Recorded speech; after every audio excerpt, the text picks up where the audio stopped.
Ay mga Kaji Vlog, magandang umaga. Pakita ko sa inyo yung pipino. Bunga ng pipino. Damo lang siya mga idol, pero ang lasa niya pipino at saka yung itsura niya pipino. Maliliit nga lang siya. Ito yung ang dami niyang bunga. Ilapit mo. Ito yung bunga niya mga idol, oh. Para siyang pipino na maliliit. Kuha pa tayo. Ito, oh. Medyo ano yung bunga niya. Tapos pwede ito kainin mga idol kasi ang lasa nito pipino talaga. Ito, pakita ko sa inyo ha. Kainin natin para maniwala kayo na pwede siyang kainin. Hatiin ka, papakita ko yung kalati.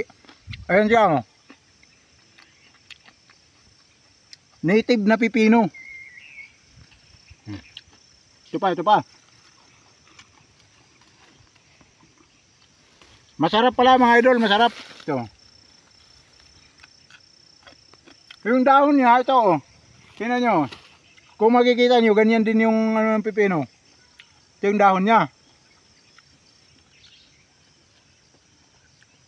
Pero sa inyo mga idol, kung anong tawag nito, paki-comment para alam din natin kung anong tawag sa inyo nito, itong damo na to. Tsaka pag nagustuhan niyo mga idol yung video ko, paki-follow naman si Haji Vlog. Okay, thank you.